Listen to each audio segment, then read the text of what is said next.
Let me ask you this. Shut up, Lee! Shut the fuck up! Turn the cameras on, Patty. I swear to God, I'm Do pulling this. something. Do you understand me? Oh, Jesus! Turn the cameras on or I'm gonna shoot! Yo halo netizen, apa kabar hari ini? Semoga selalu menegangkan dan mengasihkan ya. Kalaupun ada masalah, nikmati sajalah karena akan ada jalan keluarnya. Oke? Film kita kali ini berjudul Money Monster yang rilis pada tahun 2016, di mana bercerita tentang pembawa acara TV keuangan yang memberikan konsultasi kepada penontonnya tentang investasi dan spekulasi di pasar saham New York. Namun dalam seketika ia dan produsernya berada dalam situasi ekstrim di mana seorang investor yang marah dan tiba-tiba datang menyanderanya dan juga para kru. Penasaran kan guys gimana serunya film ini? Kalau begitu tanpa berlama-lama lagi langsung aja kita let's go ke filmnya.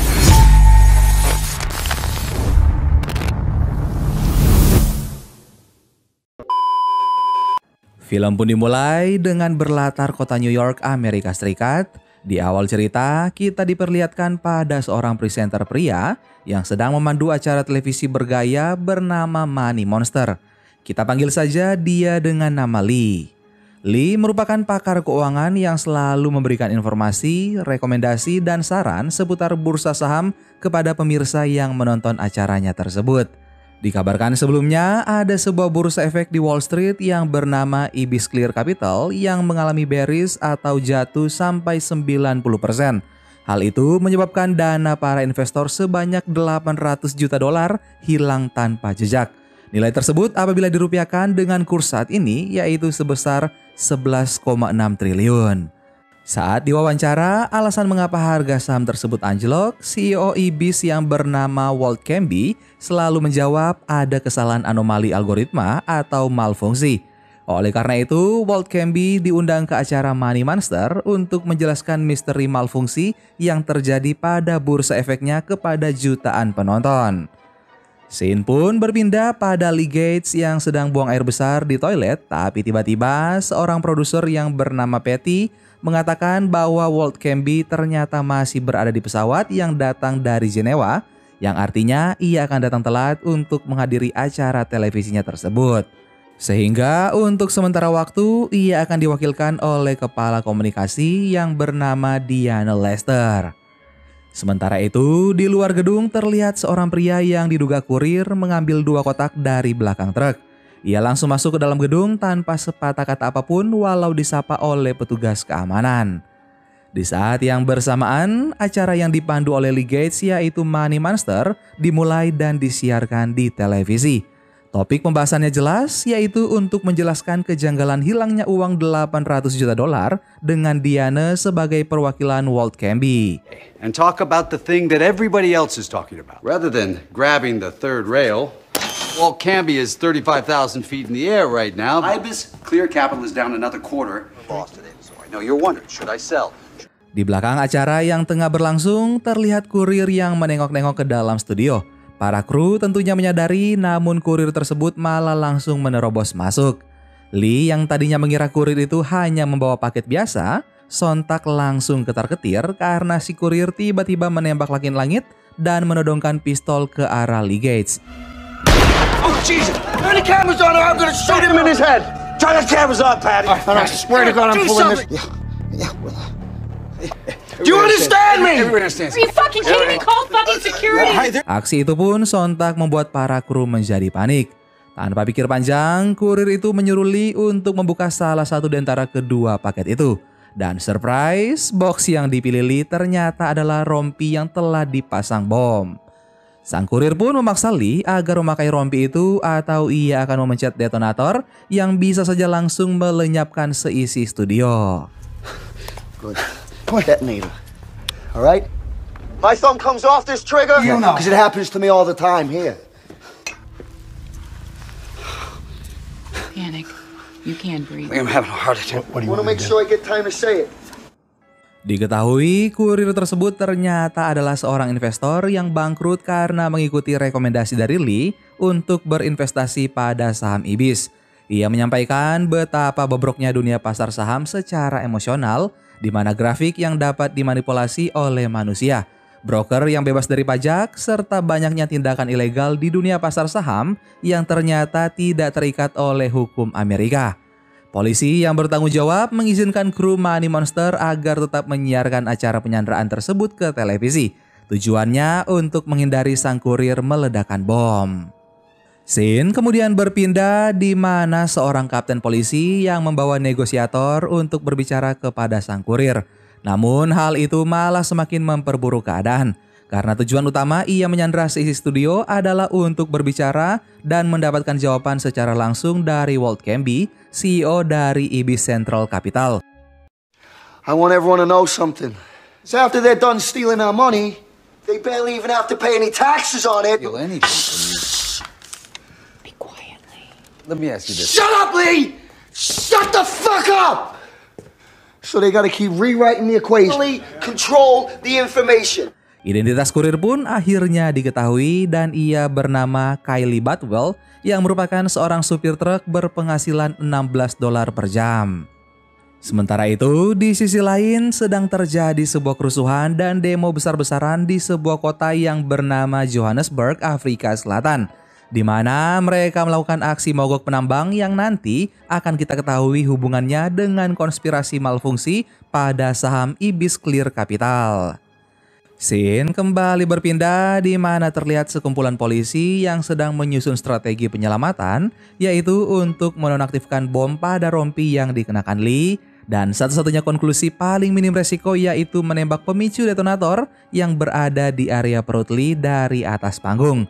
Tentunya rencana itu akan membuat Lee mengalami luka tembak yang parah, walaupun memang dapat diselamatkan. Kembali ke dalam studio, terlihat Diane yang sudah tersambung pada acara. Ia memberi penjelasan tentang anjloknya saham Ibis pada Kylie. Namun bukannya memberi penjelasan logis, Diane malah memberikan jawaban yang terkesan omong kosong, sehingga Kylie pun semakin tersulut emosi dan langsung menembak layar yang menampilkan Diane. Hal ini membuat Kylie kehabisan kesabaran. Ia memberikan kesempatan 10 menit pada Lee untuk mencari solusi terhadap anjloknya saham Ibis. Jika tidak, maka ia akan memencet detonator bom pada tangannya. Lee pun mau tidak mau harus memutar balik otak di mana ia mencoba untuk meyakinkan penonton bahwa untuk meningkatkan satu harga saham, maka investor harus berbondong-bondong membelinya. Hal itu pun akan membuat algoritma saham akan menunjukkan grafik positif yang bisa kita sebut sebagai uptrend. Namun bukannya uptrend, harga saham Ibis malah tambah merosot. Sehingga kebuntuan pun terjadi. I'm talking to every one of you, every single person that's watching me right now. 848. Then, the algorithms, they start to take note. I'm gonna be upfront with you.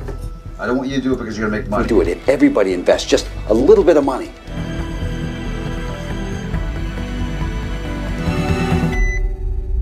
Di tengah kebuntuan, polisi mencoba menghubungkan Kylie dengan pacarnya yang bernama Molly. Namun bukannya menenangkan amarah Kylie, Molly justru memaki-maki Kylie dengan kata-kata yang sangat kasar di tengah acara berlangsung.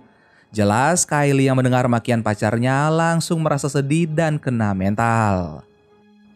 Di sisi lain, Diane berbincang dengan ahli matematika yang merancang program algoritma pada saham Ibis. Ahli matematika tersebut menjelaskan bahwa algoritma hanya membuat pola, bukan mengacaukannya. Yang artinya mustahil bagi algoritma pada saham Ibis bisa kehilangan $800 juta dalam sehari. Setelah selesai berbincang-bincang dengan ahli matematika itu, nampaknya ada seseorang yang turun dari pesawat dan ternyata orang tersebut adalah Walt Canby, si CEO dari Ibis Clear Capital. Diane membantu mengemas barang-barang milik Walt sekaligus mengintip paspor di dalam tas miliknya. Fakta mengejutkan bahwa Walt ternyata bukan berasal dari Jenewa, melainkan Johannesburg, Afrika Selatan. Dari sini mulai terungkap sedikit demi sedikit misteri konspirasi saham Ibis. Diane yang bekerja sama dengan para kru Money Monster langsung memberitahu hal tersebut. Para kru yang mendapat informasi dari Diane langsung mencari tahu apa yang dilakukan Walt Canby di Afrika dengan meminta bantuan kepada peretas dari segmen pelanggaran keamanan kota. Di waktu yang bersamaan, para polisi berhasil merangsek masuk dan mengevakuasi para kru Money Monster. Sebelum pergi, Patty memberitahu Lee bahwa selama ini ia dibohongi oleh Walt. Setelah studio menjadi kosong, Kylie pun menyadari bahwa para sandera telah dievakuasi dan ia langsung mencoba meledakkan bom. Sementara itu, para polisi telah bersiap di atas panggung untuk menembak pemicu detonator pada badan Lee. Hal itu rupanya telah disadari Patty sehingga ia langsung menyuruh Lee untuk menghindar dan berlari kepada Kylie. Lee memberitahu Kylie bahwa Walt Canby telah tiba di New York. Ia merasa bersalah karena telah membohongi pemirsanya termasuk Kylie. Untuk menebusnya, Lee menawarkan kerjasama untuk mencari Walt Canby yang ternyata tidak jauh dari lokasi studio. Dengan syarat, Kylie harus melindungi Lee dari penembak jitu yang mengincar pemicu detonator pada rompinya. Di dalam studio, kini hanya tersisa 3 orang. Mereka akhirnya bekerja sama dan keluar secara perlahan. Setelah turun dari lift, mereka langsung ditodong oleh beberapa polisi. Walaupun begitu, mereka tetap melangkah maju dan meninggalkan gedung. Rupanya, situasi di luar sangatlah ramai. Orang-orang yang merasa terwakilkan bersorak mendukung tindakan Kylie.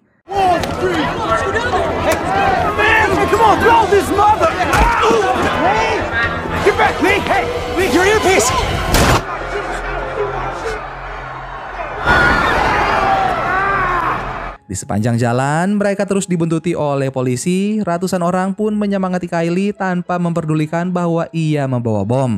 Namun di tengah-tengah kerumunan, Kylie memberitahu fakta mengejutkan pada Lee bahwa itu bukanlah bom sungguhan, melainkan replika yang diisi oleh tanah liat. Tentunya Lee menjadi kaget. Tapi karena mereka memiliki tujuan yang sama, yaitu menangkap Walt Canby, mereka pun tetap bekerja sama. Hal ini rupanya telah diketahui oleh Walt di mana Lee dan Kylie akan datang ke gedung yang ditempatinya. Sehingga tanpa pikir panjang, Walt langsung mencoba kabur dari mereka. Namun usahanya ternyata gagal. Lee dan Kylie telah sampai terlebih dahulu sehingga Walt langsung ditangkap untuk diwawancarai dan seluruh kejahatannya akan diekspos kepada seluruh orang yang menyaksikan. Seiring berlangsungnya wawancara, konspirasi pun akhirnya terbongkar. Ternyata saham Ibis tidak pernah mengalami malfungsi, tapi seluruh uang yang berasal dari saham Ibis telah digelapkan oleh Walt. Untuk menghilangkan bukti, ia menginvestasikan seluruh uangnya tersebut ke sebuah pertambangan di Afrika Selatan yang bernama Platina. Aksi demo yang kita ketahui di pertengahan film pun ternyata merupakan orang-orang yang telah disuap oleh Walt untuk melakukan aksi mogok penambang. Rupanya, aksi mogok tersebut dapat menyebabkan harga-harga saham perusahaan pertambangan menjadi jatuh, sehingga di saat harga saham tambang turun, Walt dapat memborongnya lalu akan ia jual lagi di harga yang tertinggi. Dan itu semua telah direncanakan oleh Walt. Walau begitu, manusia brengsek ini tetap mengelak seolah-olah ia tidak pernah melakukan aksi kejahatan apapun, sampai akhirnya Lee memberikan fakta yang tak terbantahkan berupa video percakapan antara Walt dengan Mose Mambo yang merupakan pemimpin aksi mogok di Afrika.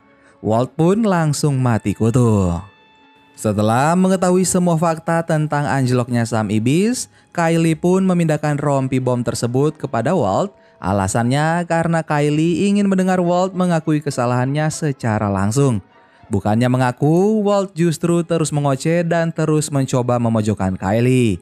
Jelas hal itu malah membuat Kylie semakin kesal dan ia langsung mengancam akan memencet detonator dalam hitungan 3 detik apabila Walt tidak mau mengaku. Karena masih sayang nyawa, mau tidak mau Walt pun harus mengakui kesalahannya. Mendengar pengakuannya, Kylie pun menjadi puas. Namun ia tetap memencet detonator. Karena polisi mengira bahwa bom itu asli, alhasil Kylie pun langsung ditembak mati tepat di jantung dan nyawanya tak bisa diselamatkan. Dan ini dia aksi yang Mimin suka, yaitu adegan di mana Lee menghajar wajah Walt sampai terpental. Setelah kejadian tersebut, dunia pun kembali berjalan seolah tak pernah terjadi apa-apa. Walt Canby bersama Ibis Clear Capital akhirnya menghadapi penyidikan praktek korupsi luar negeri. Hal itu pun dapat dikenakan hukuman pidana dan perdata yang sangat berat. Sementara itu, rating acara Money Monster terus meningkat drastis. Dan film Money Monster pun selesai. Ending yang sangat melegakan. Pelajaran yang dapat kita ambil dalam film ini adalah tidak ada kekayaan yang datang secara instan. Untuk mendapatkannya, kita perlu bekerja keras dan dedikasi yang besar. Selain itu, lebih baik hidup dengan kejujuran daripada berdusta yang malah mengakibatkan kematian. Bagaimana guys, menurut kalian film kita kali ini cukup menegangkan bukan? Terima kasih banyak buat kalian yang sudah menonton video ini sampai akhir. Sampai ketemu lagi bareng Mimin di film-film seru selanjutnya. Dan jangan lupa subscribe dan nyalakan notifikasinya. Dadah!